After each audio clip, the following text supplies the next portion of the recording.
Detroit, the Motor City, a symbol of American strength, resilience, and industrial dominance. But dig beneath the surface of this proud legacy and you'll discover a surprising truth. The real engine of American car manufacturing today isn't just built in Michigan, it's powered by Japan. From the sleek sedans of Toyota to the rugged SUVs of Subaru, Japanese automakers are deeply woven into the fabric of the US economy. Together, 7 Japanese giants, Toyota, Honda, Nissan, Subaru, Mazda, Mitsubishi, and Suzuki, aren't just shipping cars into the United States, they're manufacturing them here, employing American workers, sourcing American parts, and paying American taxes. In total, these companies generate over $170 billion in annual sales, support more than 500,000 jobs, and indirectly power an economic machine worth over $1.3 trillion. And now, all of that is under threat. Real quick, if you're into videos that cut through the noise and break things down clearly, go ahead and hit that like button. It helps more people find this, and if you're not subscribed yet, now's a good time. We've got more deep dives coming your way. Also, drop a comment and let me know what you think. I'd love to hear your take. Now onto the video. Behind closed doors in Washington, a radical trade move is being discussed. A sweeping 25% tariff on imported Japanese vehicles, labelled under national security via Section 232. At first glance, it sounds like just another policy debate in the halls of power, but what's unfolding is far from routine. This isn't just a tax on imported cars. It's a ticking time bomb that could fracture America's entire automotive supply chain. A chain that runs from steel mills in Alabama to software firms in Las Vegas, from dealership showrooms in Ohio to logistics hubs across the Midwest. If the tariff becomes law, prices at car dealerships will spike. Yes, but the ripple effects won't stop there. Factory closures, mass layoffs, collapsed tax revenue, and even turbulence in global bond markets are on the table. We're not talking about a few tweaks in pricing. We're talking about reshaping the industrial backbone of the US economy in one sweeping policy move. So why is this happening? Who stands to gain? Who will suffer the most? And what does it really mean for the average American consumer, or for the workers building cars on American soil? In this video, we'll break it all down. From the sprawling manufacturing ecosystems that Japanese automakers have built across the country to the staggering potential losses in jobs and tax revenue. We'll unpack the hidden cost of Washington's economic gamble, and we'll examine why some experts say this could ignite a slow-motion collapse of the most efficient automotive production model in the world.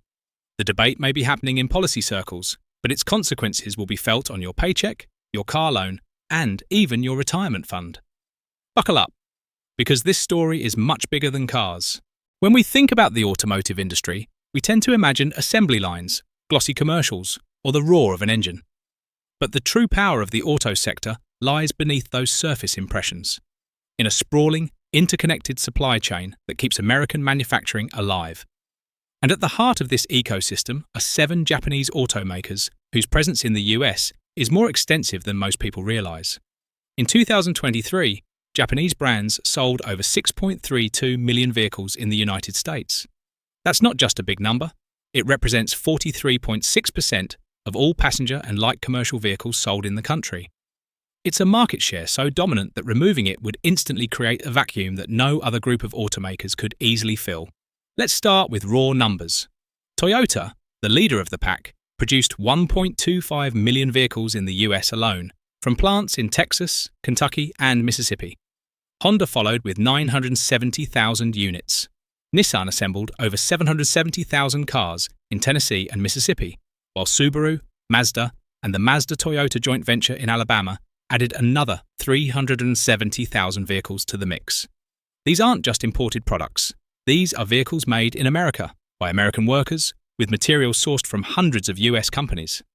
From seat foam made in Ohio to steel rolled in Alabama, each car is a mobile microcosm of US industry. When you factor in imported units, Japanese brands generated $169.7 billion in US sales revenue in 2023 alone. But the impact doesn't stop at sales. Economists estimate that these companies contribute $47 billion in added economic value, $93 billion in payroll, and help sustain an extended supply chain worth $1.3 trillion.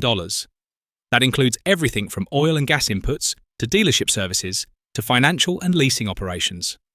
The tax footprint is staggering.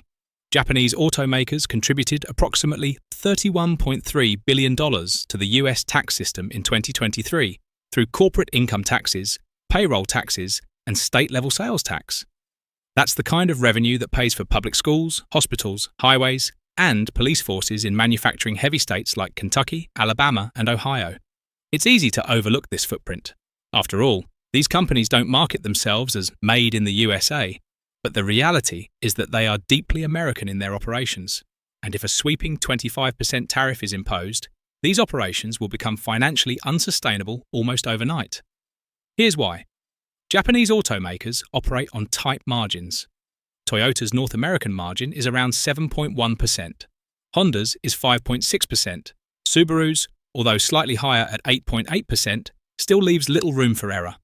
A sudden 25% cost increase due to tariffs could push these brands into the red, especially in the hybrid and compact SUV segments where pricing sensitivity is high and cost absorption is limited. If these companies are forced to scale back, pull out, or divert operations to Mexico or Canada, the damage won't be limited to their balance sheets. Entire American towns could lose their economic lifeline. This isn't theoretical, it's a very real possibility. And as we'll see in the next section, the tariff isn't just a blunt tax. It's a highly targeted economic disruptor that could unwind decades of industrial growth. When the words 25% tariff are mentioned, most people instinctively think of higher sticker prices on showroom floors. And while that's certainly part of the picture, it barely scratches the surface of what such a sweeping policy would truly mean. This isn't just a sales tax, it's an economic shockwave that threatens to upend every link in America's vast automotive supply chain. Let's start with the policy itself. The White House has floated the idea of invoking Section 232 of the Trade Expansion Act, typically used for actions deemed necessary to protect national security. In this case, the justification is that imported Japanese automobiles pose a risk to US industrial stability and self-reliance. Whether or not that claim holds water is debatable.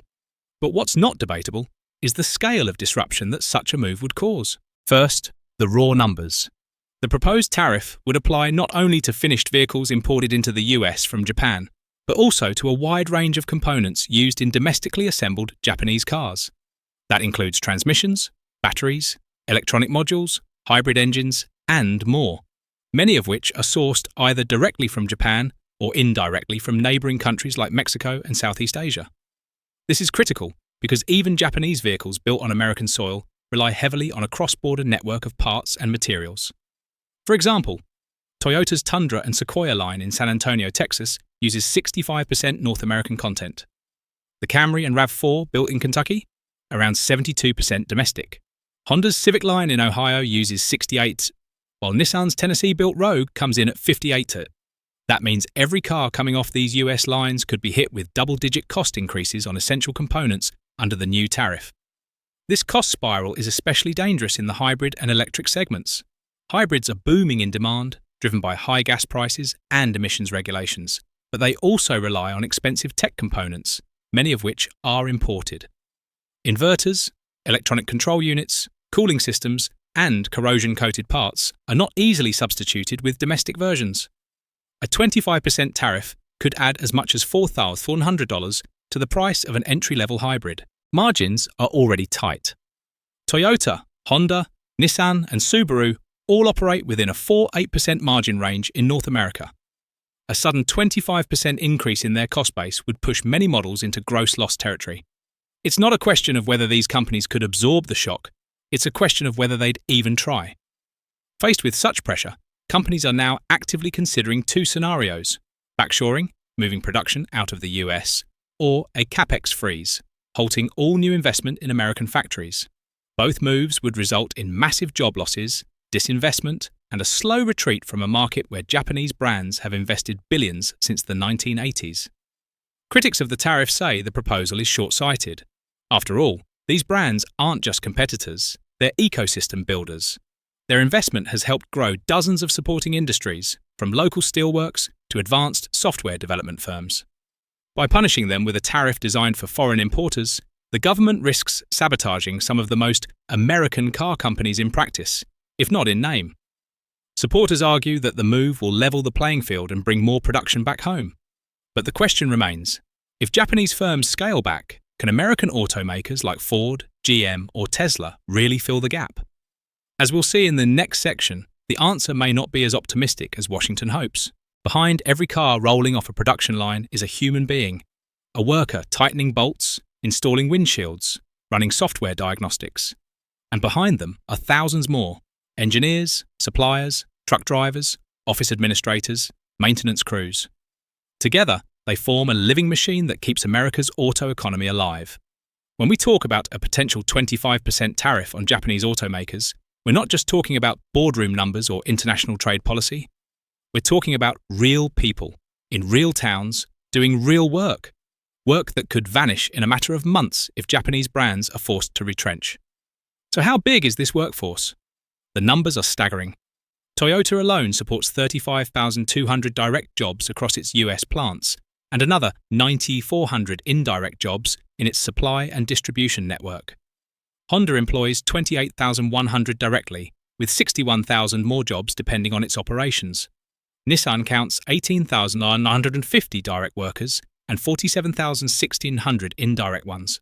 Subaru, about 6,900 direct jobs, with an additional 14,800 in its wider ecosystem. Even smaller players contribute meaningfully. The Mazda-Toyota joint venture in Alabama employs nearly 5,000 directly and 9,200 indirectly. Mitsubishi, despite shuttering its Illinois plant years ago, still maintains 1,700 jobs through service and logistics. Suzuki, operating primarily in the motorcycle and RV space, adds nearly 2,300 jobs to the mix. Altogether, we're looking at over 500,000 American jobs supported by these Japanese companies. That includes 96,000 blue-collar workers, 130,000 induced jobs tied to local spending, and 17,000 white-collar workers in finance, leasing, and administration. And these aren't minimum wage, low-skill roles. According to 2023 data from the Bureau of Labor Statistics, the average annual salary and benefits package for these positions is $93.1 billion in total.